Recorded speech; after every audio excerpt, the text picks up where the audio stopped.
शुरू अल्लाह पाक के बबरकत नाम से जो बड़ा मेहरबान निहायत रहम वाला है। अस्सलामु अलैकुम, कैसे हैं आप सब। आज हम इस लेक्चर में सीखेंगे 3D लोगो बनाना। लोगो बनाना हम पहले सीख चुके हैं, लेकिन 3D लोगो बनाना इस लेक्चर में सीखेंगे। लोगो में आपको अंदाज़ा हो चुका होगा कि किस तरह लोगो बनाना है, उसका साइज़ क्या रखना है। तो लोगो जो भी बनाएंगे उसका साइज़ हम वही रखेंगे, स्क्वायर शेप वाला, चाहे वो 3D हो या सिंपल हो। तो 3D लोगो मैं आपको दिखा देता हूँ। इस तरह का लोगो जो होता है वो 3D लोगो कहलाता होता है। तो कैसे बनाएंगे वो सीखते हैं हम। मैं यहाँ पे शुरू में क्लिक कर देता हूँ। तो जिस तरह ये शुरू में हम ओपन करते हैं तो इस तरह की हमारे पास स्क्रीन आती है। तो 3D लोगो किस तरह बनाएंगे हम वो सीख लेते हैं। सबसे पहले ये जो टेक्स्ट है इसको डिलीट कर देते हैं। यहाँ पे आपने क्लिक करना है, जहाँ से हम कोई भी इमेज वगैरह सेलेक्ट करते हैं तो इसके ऊपर क्लिक करके आपने शेप के ऊपर क्लिक कर देना है। शेप के ऊपर क्लिक करने के बाद फिर यहाँ पे आना है और यहाँ पे ये स्क्वायर शेप जो है इसको सेलेक्ट कर लेना है। और इसका साइज़ आप छोटा या बड़ा कर सकते हैं। मैं बिल्कुल यही साइज़ रखने लगा हूँ। साइज़ छोटा या बड़ा करने का हम पहले तरीका सीख चुके हैं, तो जब हमने लोगो सिंपल बनाया था।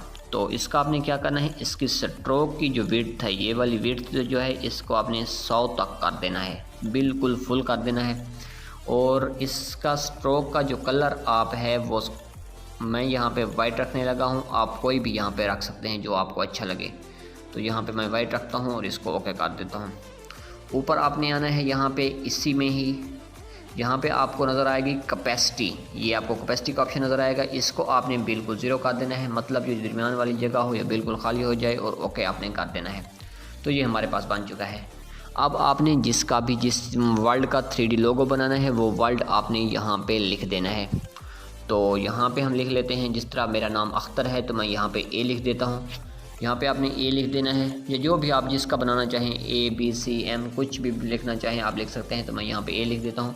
और यहाँ पे ए लिखने के बाद यहाँ पे आपने टेक्स्ट साइज़ पे आ जाना है और इसका आपने साइज़ बड़ा कर लेना है यहाँ से, और इसको यहाँ पे रख देना है। आपने कोशिश करनी है कि ये यहाँ पे इस तरह हो कि ये इसके ऊपर वाले सिरे भी सर्कल से टच हो जाए और नीचे वाले भी पूरे टच हो जाने चाहिए।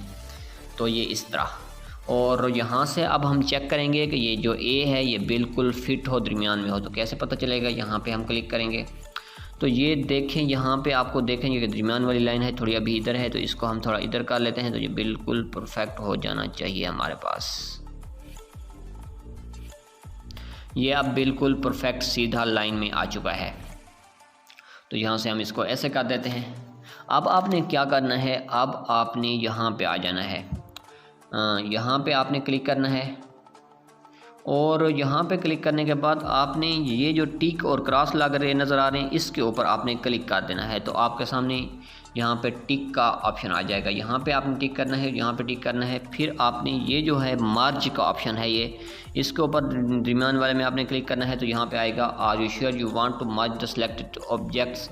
तो आपने कहा है बिल्कुल हम मार्ज जिसको करना चाहते हैं। तो आपने यहाँ से इसको ओके कर देना है। तो अब ये एक ही पिक्चर बन चुकी है, मतलब ये मार्ज हो चुके हैं। तो आपने यहाँ से बैक आ जाना है। अब आपने क्या करना है, ये जो साइज, ये जो है जगह, इसको आपने रेज़ कर देना है। अगर आप रेज़ करना चाहें तो वैसे भी आप इसको 3D बना सकते हैं, लेकिन हम इसको रेज़ कर देते हैं। तो यहाँ पे रेज़ करने के लिए आपने इस पिक्चर को सिलेक्ट कर लेना है, मतलब ए वाली को, और यहाँ पे पिक्चर वाले ऑप्शन में आ जाना है। यहाँ पे इसको अरेज़ करने के 2 ऑप्शन हैं। अरेज़ का एक ऑप्शन ये है कि अरेज़र के ऊपर आप आएँ और इसको अरेज़ कर दें। तो अरेज़र के ऊपर कुछ मोबाइलों में ये हो रहा है कि अरेज़र ये जो है ये वर्क नहीं कर रहा।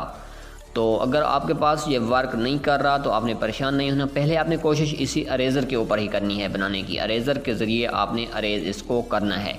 अगर आपके पास ये अरेज़र के ज़रिए नहीं हो रहा तो फिर आपने यहाँ पे आना है मास्क के ऊपर। नेक्स्ट जो है मास्क, इसके ऊपर आना है, इसको क्लिक करना है और यहाँ पे इसको यहाँ से अरेज़ करना है। मतलब यहाँ पे ये नीचे ले आना है आपने, और इसको आपने इस तरह करना है कि ये बराबर का अरेज़ हो जाए।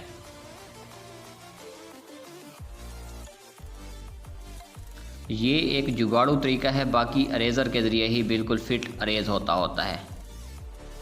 क्योंकि मेरे मोबाइल में भी यही मसला है, अरेज़र सही वर्क नहीं करता, तो मैं फिर इससे अरेज़ करता हूँ। तो ये देखें, ये हमारे पास अरेज हो गया, लेकिन अभी ये बिल्कुल परफेक्टली अरेज नहीं हुआ। रेज़र से ये बिल्कुल परफेक्टली अरेज होता है। तो अगर आपके पास रेज़र वर्क कर रहा है तो आपने रेज़र से ही अरेज करना है, अदरवाइज़ आप ये मास्क वाला भी जुगाड़ू तरीका भी इस्तेमाल कर सकते हैं। तो ये हमारे पास अरेज हो चुका है। अब आपने क्या करना है, यहाँ पे इस इमेज को सिलेक्ट रहने देना है और यहाँ पे आ जाना है 3D शेप के ऊपर।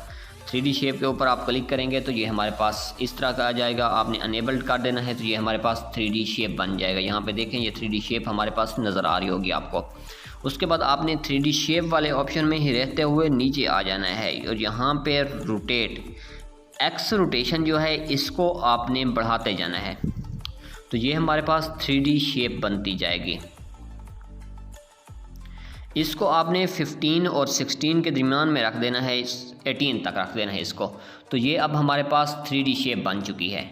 तो अब आपने इसको क्या करना है, इसके पीछे कोई हम कलर लगा देते हैं। यहाँ पे कलर के ऊपर आना है और यहाँ पे कोई भी आप कलर इसको लगा सकते हैं। ये वाइट हमने रखा हुआ है तो हम कोई भी ब्लैक कलर लगा लेते हैं ताकि ये कलर मैचिंग सही हो और ये हमारे पास बिल्कुल परफेक्टली नज़र आए। अच्छा, अगर आपको कोई ऑर्डर मिलता है जिसमें आपने 3D लोगो बनाना है तो उसका इस तरह आप लोगो बना सकते हैं। समटाइम ऐसा होता है कि वो कहते हैं कि हमारा एक 3D लोगो बनाओ, एक वर्ल्ड का लोगो बनाओ, लेकिन नीचे भी कुछ लिखो।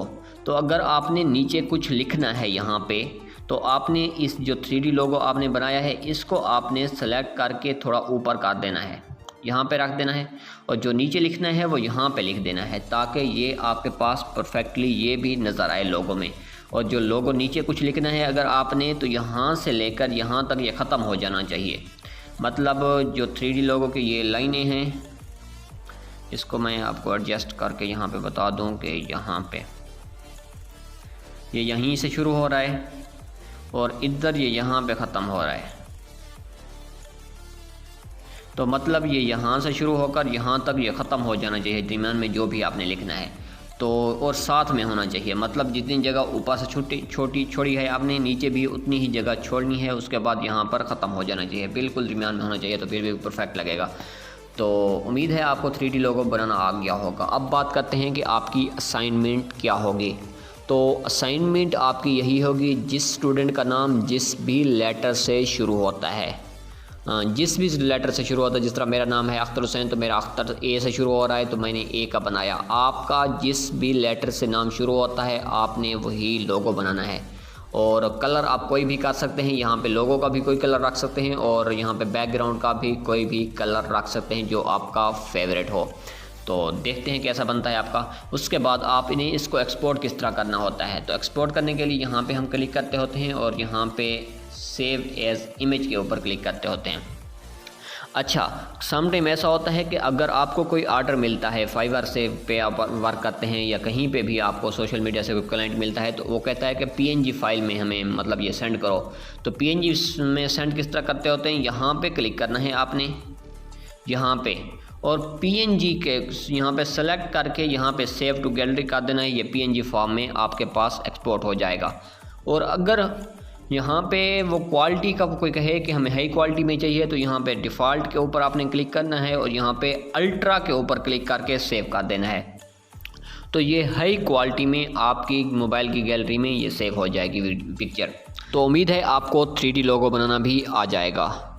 अगर आपको कोई बात समझ नहीं आ रही या कोई सी बात में मसला है तो आप ग्रुप में भी पूछ सकते हैं या पर्सनल में भी पूछ सकते हैं। इंशाल्लाह आपको मुकम्मल गाइड किया जाएगा। मिलते हैं नए लेक्चर के साथ। अपना और आसपास के लोगों को रखिएगा बहुत सा ख्याल। अख्तर हुसैन को रखिएगा दुआ में याद। अल्लाह हाफिज़। पाकिस्तान जिंदाबाद।